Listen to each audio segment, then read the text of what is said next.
Before I start, I would like to thank the organizers for putting together a wonderful conference and for giving me the opportunity to present our work. So this is joint work with Robert Stoenig and Boris Adrian when I was doing my first postdoc at University of Cambridge. Robert Stoenig is the PhD student who did most of the work, and basically Boris and I just stood by and watched over his shoulders.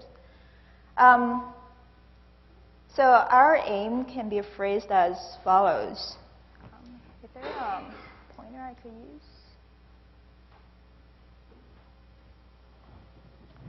Okay, thanks. All right. So our aim can be phrased as follows. So we could have expression data and transcription factor binding data at a set of genes or regulatory elements. And the transcription factor binding profiles can be highly correlated.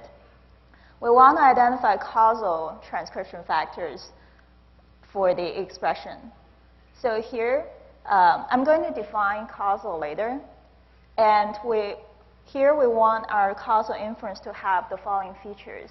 Hopefully by the end of the talk, you'll be convinced that these features are necessary and achievable and that we have achieved them. So the first feature is that we want our causal inference to go beyond just correlation. You probably have seen many cases that correlation can be an artifact that results from indirect dependence, which I'm going to define later. And also we want our causal inference to go beyond just directed acyclic graphs, DAGs for short, because in fact many dependent structures cannot be captured by DAGs. Thirdly, we also want to go beyond graphs and produce inference on combinatorial patterns, because these combinatorial patterns will lead to testable hypotheses. So our project was motivated by this published work from Aileen Furlong's lab, looking at mesoderm development in Drosophila. So the Furlong lab collected transcription factor binding data and expression data at 310 cis-regulatory modules, CRMs for short. Specifically, they looked at 5 transcription factors: twist, which is the master regulator in mesoderm development in Drosophila, and its downstream targets, including MEF2, TIN, BAP, and BIN.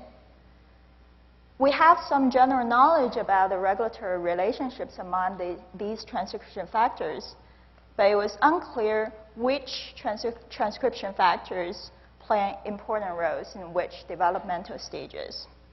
So Furlong lab collected the binding data for these 5 transcription factors in 5 time windows. Each time window is 2 hours long. Altogether, so here it indicates which transcription factor is measured in which time window. Altogether, they have 15 binding profiles. They infer the cis-regulatory modules based on the chip-chip binding profiles, and then measure the expression induced by these CRMs using in vivo transgenic reporter assays. So here, let's focus on this part of the graph. We dichotomize the TF binding data by binding or no binding at a cis-regulatory module, and then computed the R-squared correlation and drew this heat map here. Because our data are binary, the correlation, the magnitude of the correlation is not high, but still it's significantly different. For most of them, it's significantly different from 0. So here we can see that the 15 transcription factor binding profiles are correlated with each other. So not only the binding profiles at different time points for the same transcription factor are correlated, as shown here in this block and in this block here, we can also see correlation among different transcription factors as shown in this block here. In addition, we have these 5 red labels indicating the 5 classes for the 310 CRMs. So each class represents developmental stage or tissue type. So meso is the early unspecified mesoderm, and VM the visceral muscle, SM the somatic muscle, and 2 mixture type. So here, for each CRM class, we can see several TF binding profiles correlated with this class. For example, here, for the VM-SM class, we can see correlation between the expression of this class and this MEF2 10 to 12 hours, as well as several other TF binding profiles. So going back to our aim, we want to identify which of those correlated transcription factors are really causal and which are not. So in order to define causality, we first define several modes of statistical dependence. We're going to label transcription factors by X and label the target variable by T. So here the target variable refers to the expression, the binary expression of the CRMs in a specific class. So there could be 3 modes of dependence. The first one is direct dependence. So here X and T are marginally and conditionally dependent. For example, in this graph, using our own representation here, X2 and X1 are directly dependent of T. We can also have conditional dependence. So XT can be, XT are marginally independent, but they can be conditionally dependent. For example, in this graph, X4 is independent, marginally independent of T, but conditioned on X1, it is now dependent of T. In addition, we could have indirect dependence. X and T can be conditionally independent. For example, X3 and X5 here. So X3 is independent of T given X2, whereas X5 is independent of T given X1. So here, in this third case, we could still have correlation, sometimes even high correlation, between X3 and T or X5 and T. However, this correlation can be explained away by the causal correlation between X2 and T or X1 and T. So these modes of dependence lead to the definition of our definition of causality. Specifically, direct dependence defines the causal neighborhood, whereas direct and conditional dependence define Markov blanket. These are the sets of transcription factors or the variables we want to identify from the data. So we developed neighborhood consistent PC algorithms to achieve this goal. Our algorithms are variations of the PC algorithm, which is a powerful and popular machine learning algorithm that infers a directed acyclic graph. So the PC algorithm starts with a fully connected, undirected graph. It then conducts marginal and conditional independence tests for each edge in that graph to arrive at an undirected inferred network. It then orients the edges in this inferred undirected graph based on the test results. So as a variation of the PC algorithm, our algorithm aims to infer a local network by retaining nodes connected with a single target node. And in particular, our algorithm retains pairs of nodes whose connections with the target are often wrongly removed by the PC algorithm. This way, we're effectively examining more than one edge at a time. And the pairs of nodes can be in these 2 types of dependence patterns. One is the joint dependence pattern, such that both nodes are in direct dependence with the target. The pair can also be conditional joint dependence patterns, such that both of them are in conditional dependence with the target. And similar to the PC, we have another step of classifying the nodes and the edges by the type of dependence we infer. Also, the key feature of the NCPC algorithm is to identify the causal neighborhood for the target variable. And we also have another variation called the NCPC star algorithm. It's essentially similar to NCPC, but it infers the Markov blanket for the target. So we compared our algorithms with existing methods on synthetic data. So the data are simulated in these two scenarios that induce correlation among x's. We also look at different combinations in terms of correlation sample size. And overall, our NCPC algorithms achieve highest prediction accuracy in all cases. In particular, it is much better than the original PC algorithm.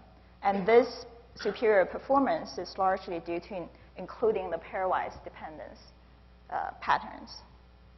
So we applied our algorithms to the Drosophila data from the Furlong lab. So here we identify the direct and indirect dependent nodes with the target. So this VM-SM class is particularly interesting. It's relatively late in development, and we identify MEF2 10 to 12 hours and bin 10 to 12 hours to be indirect dependence. And we also identify depletion of twist at 2 to 4 hours, which is early during development, to also be in direct dependence with the expression of this class. So our collaborators are currently doing some experimental validation, but we think that our algorithm is capable of identifying previously unseen dependent structure from the data. And in addition, we also identified specific combinatorial patterns for these identified direct transcription factors. So in summary, we define causality in terms of 3 modes of dependence, and we develop algorithms to identify causal neighborhood and Markov blanket of the target. And as a local network inference method, we went beyond correlation using marginal and conditional independence tests. We also went beyond the DAGs by retaining those pairwise patterns which couldn't be captured by DAGs. And our algorithms have increased sensitivity and specificity. And we also tested for the significance of combinatorial patterns. So these are the 3 features I mentioned at the beginning of the talk. And with that, I conclude the talk, and thank you very much for your attention. Thanks very much. So we have time for a couple of questions.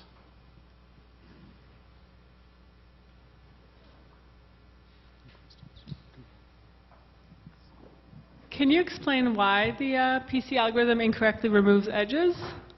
I didn't quite get that point. So every time it tested one edge, so sometimes if you remove, so for example, a pair could be in a symmetric position so that, say, x1 is conditionally dependent of t given x2, and x2 is conditionally dependent of t given x1. But then when you do the conditional test, sometimes the p-value is just a little bit above the threshold. So you might end up removing x1. In that case, the dependence of the resulting dependence structure also influence x2. So you end up removing x1 and 2 together. And then once you remove one or both of them from the candidate list of possible causal x's, you can't get them back in the PC algorithm. That's why the PC algorithm is not particularly well designed for correlated x's, if that answers. Hi, I thought this was very interesting. I was wondering whether it would be whether your algorithm would work on other types of data if you don't have things like the transcription factor binding. So sometimes that sort of information isn't available, but if you have expression data, can you still use it to infer these relationships? Right. Thanks for your question. So we actually had briefly mentioned in the concluding slide that our algorithm is supposed to be very flexible, and I also make the claim that because you can select appropriate conditional or marginal dependence tests for your type of data. So in that sense, you could select basically the right conditional test to do and try it on your expression data. Okay, one more quick question. When you are considering these conditional dependencies, so do you consider like all other variables or a set of neighbors? Basically, if you consider all possible conditional dependencies, it is exponential, the problem. So right. What is So this? if I phrased it correctly, whether we during the test we conducted, whether we tested all combinations of Exactly. other variables. So this part, our algorithms are very similar to the PC algorithm. So we did test all combinations.